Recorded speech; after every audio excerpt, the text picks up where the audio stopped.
Bismillahirrahmanirrahim. Assalamualaikum everyone. Welcome to back my another new blog. This is Mukta from Dhaka. কি অবস্থা সবাই কেমন আছেন? আশা করি আল্লাহর অশেষ রহমতে আলহামদুলিল্লাহ সবাই ভালো আছেন। আমিও ভালো আছি।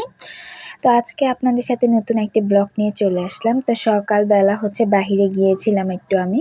তো বাহিরে আসার পথে দেখলাম এখানে কতগুলা কাঁঠাল আর এখানে দেখতে পেলাম এতগুলা ফুল গাছ। তো দেখে আমার মনটা ভালো হয়ে গেল। আসলে ফুল তো সবারই অনেক পছন্দ, তো আমারও পছন্দ। তবে আমাদের রাস্তার এই ফুল গাছটুকু আমার বেশি পছন্দ। আমি অনেক পছন্দ করি এই ফুল গাছটুক।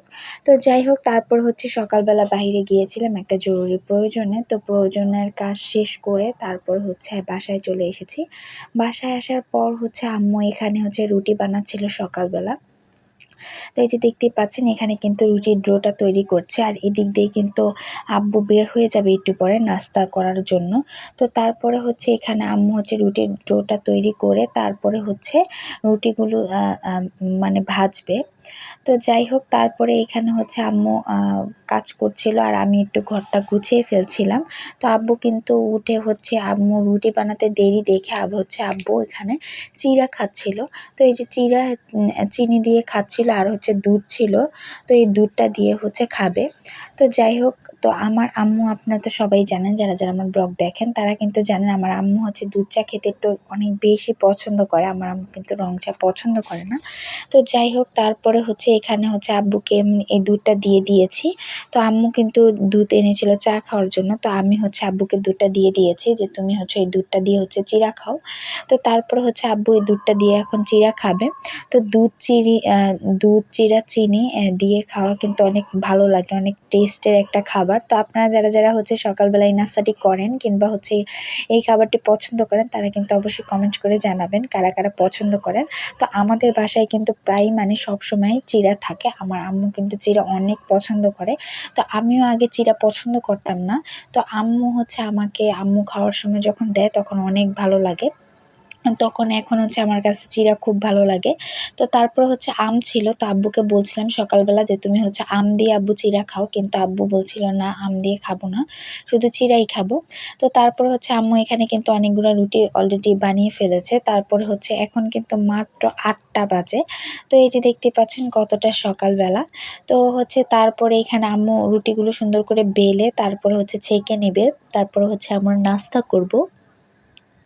তো আমাদের বাসায় কিন্তু প্রচুর পরিমাণে রুটি খাওয়া হয়। তো এই যে আম্মু যদি কোনোদিন কম রুটি মিনিমাম আমার আম্মু 20টা 21টা 22টার মতো রুটি বানায়। যদি মিনিমাম একটু কম হয় কখনো, যে আজকে 16টা কিংবা 15টা বানিয়েছে, তখনই আমাদের রুটি নিয়ে টানাটানি হয়। কারণ আমরা রুটিটা একটু বেশি পছন্দ করি। বিশেষ করে আমরা সারাদিন আমার আব্বু যখন বন্ধের দিন অফ ডেতে যখন বাসায় থাকে তখন কিন্তু সারাদিনই একটার পর একটা রুটি খাবেই আব্বু, ভাত খাবে না, সারাদিন রুটি খাবে।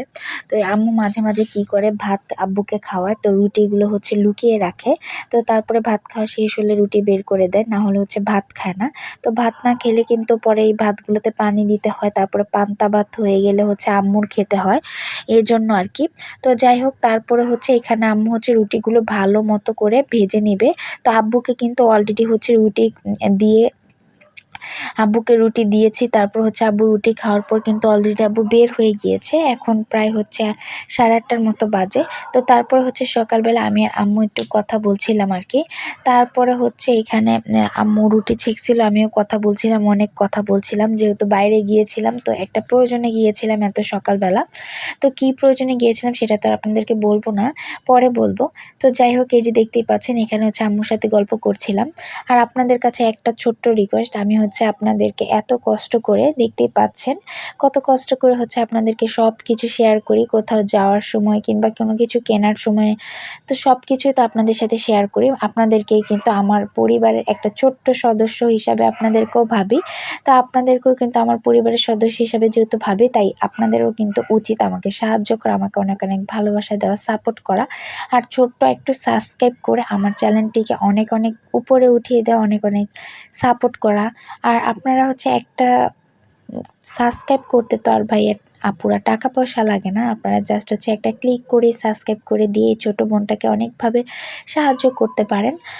তো যাই হোক, আপনারা আপনাদের রিলেটিভস এবং আপনাদের ফ্রেন্ডসদের আমার এই চ্যানেলটি শেয়ার করে, তারপরে আমার চ্যানেলটি শেয়ার করে সাবস্ক্রাইব করার জন্য আপনারা বলবেন।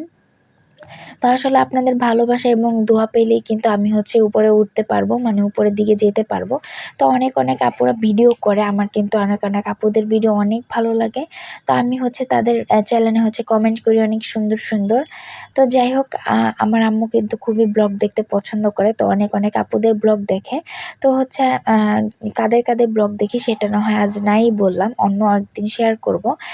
তো যাই হোক, তারপরে এখানে যখন আম্মু রুটিগুলো ছেঁকছিল, তারপরে কিন্তু আমরা অনেক কথা বলছিলাম আম্মুর সাথে। তো আমার যেহেতু এমনি আমরা কিন্তু কখনোই ছোটবেলা থেকে কখনোই কোনো সময় সাবলেট থাকি না। তো সবসময় আম্মুর সাথে সব কথা শেয়ার করে একদম বান্ধবীর মতো, তারপর একদম ফ্রেন্ডের মতো ফ্রেন্ডলি সবকিছু কথা বলি। তো আমি আর আম্মু যদি এক জায়গায় থাকি তাহলে আর অন্য কোনো মানুষের প্রয়োজন হয় না। তো তারপর আমরা এখানে রুটি খাওয়ার পর আম্মু ডিম সিদ্ধ করেছিল আমার জন্য, ভাইয়ার জন্য আর আম্মুর জন্য। তো যাই হোক, তারপরে কিন্তু এখানে ডিম সিদ্ধটা ডিম সিদ্ধ আমি খেয়ে নিচ্ছি। কারণ আমার ক্লাস আছে, আমি আবার ক্লাসে চলে যাব। তো ক্লাস থেকে আসার পর ক্লাস থেকে কিন্তু আমি ১.৫ ঘন্টা পরে এসেছি। আসার পর আপনাদেরকে দেখাচ্ছি। এখানে আমার আম্মু করলা ভাজি করছে আজকে দুপুরে খাওয়ার জন্য, আর আগের মাছের তরকারি ছিল। তো যাই হোক, তারপরে যেহেতু ক্লাসে ছিলাম আপনাদের সাথে কিন্তু মানে ক্লাসে ফোন কিন্তু বের করা নিষেধ। এইজন্য আর কোনো কিছু আপনাদের সাথে শেয়ার করতে পারিনি। একদম বাসায় আসার পরে আম্মুর রান্না-বান্না শেয়ার করছি। তো আসলে এই ভিডিও করে দেখে কিন্তু অনেক জায়গায় অনেক ধরনের কথা বলে যে, "কেন ভিডিও করে কি করব? এত ভিডিও করে লাভ কি?" তো যেহেতু আমি ব্লগ করি এটা কিন্তু আমি কাউকে বলিনি। তো আমার নানার বাড়ি অ্যান্ড দাদার বাড়ি, এমনকি আমাদের পাশে যে প্রতিবেশী আছে তারাও কিন্তু জানে না যে আমি ব্লগ করি। তো আমি কাউকে বলতে চাচ্ছি না। তো এজন্য আমি যেহেতু ভিডিও করি তখন তারা অনেক জিজ্ঞেস করে, তারপর তারা অনেক খারাপ ভাবে। তো যাই হোক, তারা খারাপ ভাবে এটা তো তাদের ব্যক্তিগত বিষয়। তো আমি যেহেতু ব্লগ করি এটা আমি কাউকে এখন বলতে চাচ্ছি না। তবে বলব ভবিষ্যতে কোনো সময় একদিন। তো যাই হোক, আপনাদের কিন্তু মানে আপনাদের জন্য এত কষ্ট করে, এত লুকোচুরি করে যে আমি আপনাদের সাথে সবকিছু শেয়ার করি, ব্লগ করি। তো আপনাদের তো অবশ্যই উচিত আমাকে একটু সাপোর্ট করা, একটু আমাকে ভালোবাসা দেওয়া, একটু আমার চ্যানেলটি সাবস্ক্রাইব করে পাশে থাকা। তো তারপর বিকালবেলা দুপুরবেলা খাওয়া-দাওয়া করার পর বিকালের দিকে আমি মানে আমাদের বাসার ছাদ থেকে এই যে দেখেন কত সুন্দর একটা বিউটিফুল দৃশ্য। মানে এই দৃশ্যটা আমার কাছে এত ভাল লাগে, আলহামদুলিল্লাহ অনেক ভাল লাগে। তো এই যে এখানে মানে ছবি তুলতে আসছে। আসলে আমরা কিন্তু কখনো এখানে ছবি তুলতে যাই না। কিন্তু এখানে অনেক মানুষ আরকি ছবি তোলে। তারপর যারা টিকটক করে, শর্ট করে, রিলস বানায় তারাও কিন্তু এখানে আসে। তো এই যে দেখতেই পাচ্ছেন এই জায়গাটা কিন্তু মানে এই প্লেসটা কিন্তু অনেক সুন্দর। আশেপাশে সবুজ গাছপালা আছে। তো মোবাইলে কেমন দেখা যাচ্ছে আমি কিন্তু জানি না। তো ভিডিওতে আপনারা কিন্তু যদি এই জায়গাটা ভালো লাগে অবশ্যই কিন্তু কমেন্ট করে জানাবেন। আর যদি কেউ এই জায়গাটা চিনে থাকেন তাও কিন্তু জানাবেন এই জায়গাটা কোথায়। তো এই যে দেখতেই পাচ্ছেন এখানে কিন্তু ওরা সবাই ছবি তুলছে, আর ওদিকে ছেলেরা ফুটবল খেলছিল। তো এই যে এখানে কিন্তু প্রায় সময় ফুটবল খেলা হয়। তো অনেক আগে যখন আমি ব্লগ করতাম না, মানে ১ বছর আগে, তো আমি যেহেতু মাত্র ৪-৫ মাস হয়েছে ব্লগ চ্যানেল খুলেছি। তো ১ বছর আগে মানে আগেরবার ডিসেম্বর-জানুয়ারিতে, তো এই বছরের জানুয়ারিতেই আরকি এখানে কিন্তু অনেক ছেলেরা র‍্যাকেট খেলতো। আগে কিন্তু এত বড় ঘাস ছিল না। এখানে রাস্তা ছিল, সবাই হাঁটাচলা করতো। তো এই রাস্তার এদিক দিয়ে ছেলেরা ফুটবল খেলতো, তারপরে র‍্যাকেট খেলতো শীতকালে। তো যাই হোক, রাত ১টা-২টা পর্যন্ত র‍্যাকেট খেলতো। তো অনেক আওয়াজ হতো, ছেলেরা যে চিল্লাতো। তো তারপরে এদিকটা কিন্তু অনেক ভালো লাগে। আর এদিকে কিন্তু প্রচুর পরিমাণে শাক আছে। যারা আমার আগের ভিডিওগুলা দেখেছেন তারা কিন্তু অবশ্যই বলতে পারবেন যে আমার আম্মু যখন শাক তুলতে যায় তখন কিন্তু এখান থেকে শাক তুলতে গিয়েছিল। তো তারপর আমি আ সন্ধ্যাবেলা একটু বের হয়েছিলাম বাহিরে। তো বিশেষ করে বের হয়েছিলাম আমার আম্মুর জন্য। তো আমার আম্মু অনেকদিন ধরে মানে দুধের কষ্ট করে। দুধের কষ্ট বলতে আমার আম্মু কিন্তু দুধ চা খেতে অনেক বেশি পছন্দ করে। কিন্তু সমস্যা, আমার আম্মু যে দুধ চা খেতে পছন্দ করে, আমার আম্মু দুধ কিনতেই চায় না। কিনতে চায় না বলতে ছোট প্যাকেট আনে, যেটা আমার একদমই ভাল লাগে না। তো আমার আম্মুর যেহেতু পছন্দের জিনিস সেটা কিন্তু আমি সবসময় চেষ্টা করি করি, মানে আমার সাধ্যের মধ্যে হলে আমি যাতে এনে দিতে পারি আম্মুকে। তো আজকে হচ্ছে আমি না জানিয়ে আম্মুকে হচ্ছে একটা দোকানে চলে এসেছি। তো আমাদের পাশেই মানে একটু ৫-১০ মিনিট লাগে, একটু সামনেই হচ্ছে এখানে একটা মানে ফিক্সড প্রাইসের দোকানের মতো আছে আর কি। ওই যে স্বপ্ন থাকে যে, তারপর হচ্ছে আরও অনেক অনেক থাকে যে, তো এখানে স্বপ্নের মতনই, কিন্তু স্বপ্ন না, স্বপ্নের মতনই সব পাওয়া যায়। তো এখান থেকে হচ্ছে আমি অনেক কিছু কিনেছি। তো কি কি কিনেছি সেটা অবশ্যই আপনাদের সাথে শেয়ার করব, তবে পরে বাসায় গিয়ে। তো এখানে এসেছিলাম, আসার পর হচ্ছে এখানে কারেন্ট চলে গিয়েছিল। তারপরে হচ্ছে আমি অনেক জিনিস কিনলাম, বিশেষ করে হচ্ছে কিনতে গিয়েছিলাম আম্মুর জন্য। তো আম্মুর হচ্ছে মানে যখন আম্মু দেখি রং চা খায় তখন কিন্তু আমার অনেক খারাপ লাগে, কারণ আমার আম্মু হচ্ছে দুধ চা খেতে পছন্দ করে। তাই হচ্ছে আম্মুকে না বলে হচ্ছে আমি দুধ কেনার জন্য ওখানে চলে গিয়েছিলাম। তো যাই হোক, তারপর হচ্ছে এখানে মানে হচ্ছে আমি এসে তারপর হচ্ছে এখানে নুডলস রান্না করেছি। অনেকদিন ধরে আমার ভাইয়া বলছিল যে নুডলস খাবে। তো যাই হোক, আমি যেহেতু টিউশনি করি তাই হচ্ছে সময় পাই না একদম। আরও হচ্ছে আমি ২টা কোর্সে ভর্তি হয়েছি। তো এই কাজকর্ম করতে করতে তারপর হচ্ছে রাতে এসে আমার অনেক অলসতা লাগে, কোনো কাজ করতে মন চায় না। তো তাই হচ্ছে আর কি মানে কিছু করারই টাইম পাই না। তো তারপরে হচ্ছে এখানে আমরা নুডলস খেয়েছিলাম। তারপরে রাত্রেবেলা এখানে দুপদের ভর্তা ছিল, তারপর হচ্ছে তরকারি ছিল। এগুলা দিয়েই হচ্ছে আমরা এখন রাত্রের ভাতটা খেয়ে ফেলবো। তো তারপর হচ্ছে আপনাদেরকে কালকে মানে সকালবেলা হচ্ছে আপনাদেরকে কি কি এনেছি সেটা হচ্ছে আপনাদেরকে দেখাবো। তো এই যে দেখতেই পাচ্ছেন, এখানে হচ্ছে আম্মু কাঁঠালের বিচির আর হচ্ছে আলু পাতা যে আছে, ওই আলু পাতা হচ্ছে শুটকি দিয়ে আর কি মানে বেটে ভর্তা বানিয়েছে আর কি। তো তারপরে হচ্ছে এখানে লতির তরকারি ছিল, কাঁঠালের বিচি দিয়ে লতির তরকারি, নিরামিষ।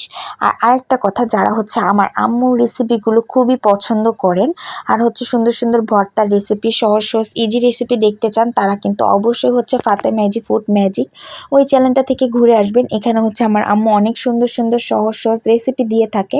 তো ভালো লাগলে ওই চ্যানেলটি অনেক অনেক সাপোর্ট করবেন, সাবস্ক্রাইব করে পাশে থাকবেন। তো যাই হোক, তারপরে কিন্তু এখানে আমরা ভাত খাচ্ছিলাম আর আব্বু হচ্ছে রাত্রে আসার সময় দুধ নিয়ে এসেছিল। তো যেহেতু ঢাকার দুধ কিন্তু একদমই ভালো না, মানে হচ্ছে মানে ঢাকায় তো কোনো জিনিসই অরিজিনাল পাওয়া যায় না। তো তারপর হচ্ছে তারপর আমরা খাওয়া দাওয়া করে ঘুমিয়ে পড়েছিলাম। তারপরে সকালবেলা হচ্ছে আমার আম্মু আপনাদেরকে দেখাচ্ছে আমি কি কি এনেছি। ফুচকা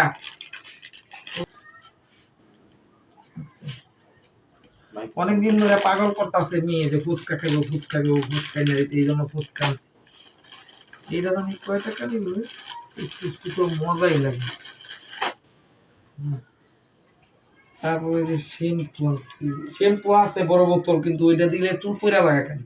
সানসিল্ক বড় শ্যাম্পু, এই যে শ্যাম্পু কিন্তু সানসিল্ক আছে। এটা বাইরের শ্যাম্পু, বিদেশ থেকে দিয়েছে, সৌদি আরব থেকে আমার বাইশটা দিছিল। তখন এইটা দিলে চুল পরে জায়গা, আমার মেয়ের ওপরে যায়, আমার ওপরে যায়, সেই জন্য এটা ব্যবহার করি না। কিন্তু এই যে এগুলো ব্যবহার করি, এইগুলা দিলে আর চুল পরে না। তারপরে এই যে তেল, কোকোনাট, নারকেল তেল।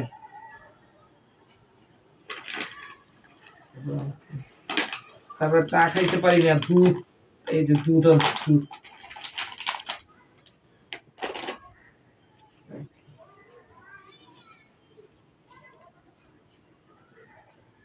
পাউডার, আবার মুখে দেওয়া, আর যে মুখে দিব এগুলা শুধু, কিচ্ছু দেয় না, চুন টুন এখন কিচ্ছু দেয় না।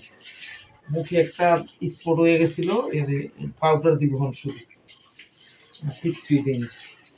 আর এই যে একটা তেল দেওয়ার একটা ব্রাশ আনছি, এই ব্রাশটা পিঠারিটা বানাইতে, পাটি সাপটা বানাই মাঝে মধ্যে।